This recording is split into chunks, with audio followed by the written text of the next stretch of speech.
JKR അക്കാഡമിയിലേക്ക് എല്ലാവർക്കും ഒരിക്കൽ കൂടി സ്വാഗതം. ഈ തസ്തികയിലേക്ക് അപേക്ഷ സമർപ്പിച്ചുള്ള ഉദ്യോഗാർത്ഥികൾക്ക് കണ്ടിട്ടുള്ള റാങ്ക് ഫയൽ ലഭ്യമാണ്.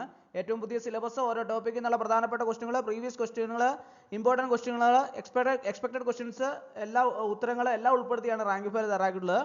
ആവശ്യമുള്ള ഉദ്യോഗാർത്ഥികൾ ഉടൻ തന്നെ കോൺടാക്ട് ചെയ്യുക. ഡിസ്ക്രിപ്ഷൻ ബോക്സിൽ ഞാൻ നമ്പർ കൊടുത്തിട്ടുണ്ട്. നിങ്ങൾക്ക് എന്നെ കോൺടാക്ട് ചെയ്താൽ റാങ്ക് ഫയൽ മെയിൽ വഴിയോ വാട്സപ്പ് വഴിയോ അയച്ചു നൽകുന്നതാണ്. ഇന്ന് നമ്മൾ വളരെ പ്രധാനപ്പെട്ട പ്രീവിയസ് ക്വസ്റ്റ്യനുകളാണ് ഇന്നത്തെ ക്ലാസ്സിൽ നമ്മൾ ഡിസ്കസ് ചെയ്യാൻ പോകുന്നത്. PSC പരീക്ഷകളിൽ നിരന്തരം ആവർത്തിച്ച ചോദ്യങ്ങളാണ്. അപ്പോൾ നമുക്ക് ക്ലാസ്സിലേക്ക് കിടക്കാം. ആദ്യത്തെ ക്വസ്റ്റ്യൻ നോക്കാം. ബുക്ക് കീപ്പിംഗ് പ്രൈമർലി ഇൻവോൾവ്സ്, അതായത് ബുക്ക് കീപ്പിംഗ് പ്രധാനമായും ഉൾപ്പെടുന്നത്, 4 ഓപ്ഷൻസ് താഴെ കൊടുത്തിട്ടുണ്ട് അല്ലേ. അതിൻ്റെ അകത്ത് ബുക്ക് കീപ്പിംഗ് പ്രധാനമായും ഉൾപ്പെടുന്നത് ഏതാണെന്നാണ് ചോദിച്ചിട്ടുള്ളത്. ഏതാണ് ശരിയായ ഉത്തരം? Option A analysing financial data, option B preparing financial statements, option C recording financial transactions, option D auditing financial records. ഏതാണ് ശരി ഉത്തരം?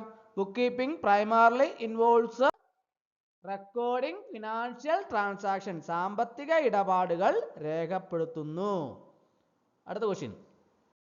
Which of the following is considered a book of original entry? Which of the following is considered a book of original entry?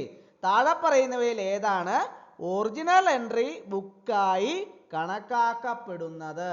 താഴെ പറയുന്ന 4 ഓപ്ഷൻ്റെ അകത്ത് ഏതാണ് original entry ബുക്കായി കണക്കാക്കപ്പെടുന്നത്? ഏതാണ്? Journal ആണല്ലേ, ജേണൽ. അടുത്ത question. The process of transferring entries from the journal to the ledger is called. The process of transferring entries from the journal to the ledger is called. അതായത് ജേണലിൽ നിന്ന് ലെഡ്ജറിലേക്ക് എൻട്രികൾ മാറ്റുന്ന പ്രക്രിയയെ dash എന്ന് വിളിക്കുന്നു. ജേണലിൽ നിന്ന് ലെഡ്ജറിലേക്ക് എൻട്രികൾ മാറ്റുന്ന പ്രക്രിയയെ എന്താണ് വിളിക്കുന്നത്? 4 ഓപ്ഷൻസ് താഴെ കൊടുത്തിട്ടുണ്ട്, കണ്ടോ നിങ്ങൾ? അതിനകത്ത് ഏതാ ശരി ഉത്തരം? ഒന്ന് ആലോചിച്ച് നോക്കിയേ. ഏതാണ്? പോസ്റ്റിംഗ് ആണല്ലേ. ഓപ്ഷൻ ബി ആണ് correct answer, posting. The process of transferring entries from the journal to the ledger is called posting. അടുത്ത question. A list of all the accounts with their balances at a particular date is known as. അതായത് ഒരു പ്രത്യേക രീതിയിലെ ബാലൻസുകൾ ഉള്ള എല്ലാ അക്കൗണ്ടുകളുടെയും പട്ടിക ഇങ്ങനെ അറിയപ്പെടുന്നു. എങ്ങനെയാണ് അറിയപ്പെടുന്നത്? Option A ledger, option B journal, option C income statement, option D trial balance. എങ്ങനെയാണ് അറിയപ്പെടുന്നത്? ഒന്ന് ആലോചിച്ച് നോക്കിയേ. എങ്ങനെയാണ്? ട്രയൽ ബാലൻസ് എന്ന് അറിയപ്പെടുന്നു. A list of all the accounts with their balances at a particular date is known as a trial balance. അടുത്ത question. Which of the following accounts typically has a debit balance? Which of the following accounts typically has a debit balance? ഏതാണ്? താഴെ പറയുന്നവയിൽ അക്കൗണ്ടുകളിൽ ഏതാണ് സാധാരണയായി debit balance ഉള്ളത്? Revenue account ആണോ, liability account ആണോ, capital account ആണോ, എക്സ്പെൻസ് അക്കൗണ്ട് ആണോ? ഏതിനാണ് ഡെബിറ്റ് ബാലൻസ് ഉള്ളത്? ഏതാണ് ശരി ഉത്തരം? ഓപ്ഷൻ ഡി ആണല്ലേ, എക്സ്പെൻസ്. എക്സ്പെൻസ് ആണ് കറക്റ്റ് ആൻസർ. അടുത്ത question.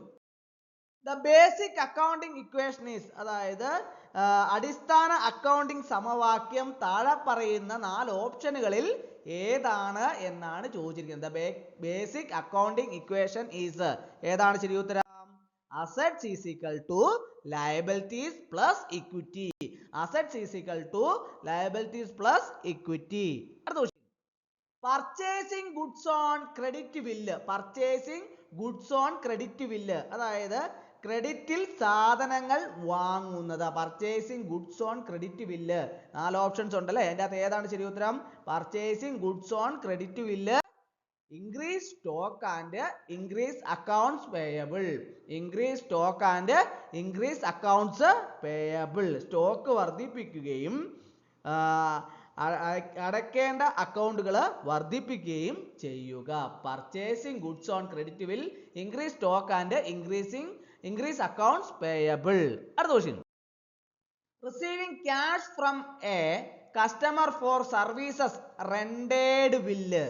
Receiving cash from a customer for services rendered bill, അതായത് സേവനങ്ങൾക്ക് ഉപഭോക്താവിൽ നിന്ന് പണം സ്വീകരിക്കുന്നത്. Receiving cash from a customer for receiving service for services rendered bill. ഏതാണ് ശരി ഉത്തരം? ഏതാണ് ശരി ഉത്തരം? Increase cash and increase revenue. Increase cash and increase revenue. പണം വർദ്ധിപ്പിക്കുകയും വരുമാനം വർദ്ധിപ്പിക്കുകയും ചെയ്യും. അടുത്ത question. Which type of account is used to record income and expenses? വരുമാനം ചെലവ് രേഖപ്പെടുത്താൻ ഏത് തരം അക്കൗണ്ടുകളാണ് ഉപയോഗിക്കുന്നത്?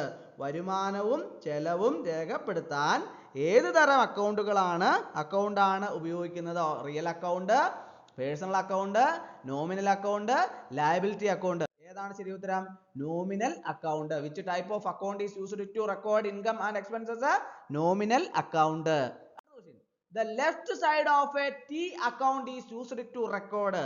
ഒരു T അക്കൗണ്ടിന്റെ ഇടതുവശം റെക്കോർഡ് ചെയ്യാൻ ഉപയോഗിക്കുന്നു. ഏതാണ്? Debits. The left side of a T account is used to record debits. Option D ആണ് കറക്റ്റ് ആൻസർ. അപ്പോൾ ഇന്നത്തെ ക്ലാസ് എല്ലാവർക്കും ഇഷ്ടമായെന്ന് വിചാരിക്കുന്നു. ഒരിക്കൽ കൂടി എന്ന് പറഞ്ഞു നിർത്തട്ടെ. നന്ദി, നമസ്കാരം.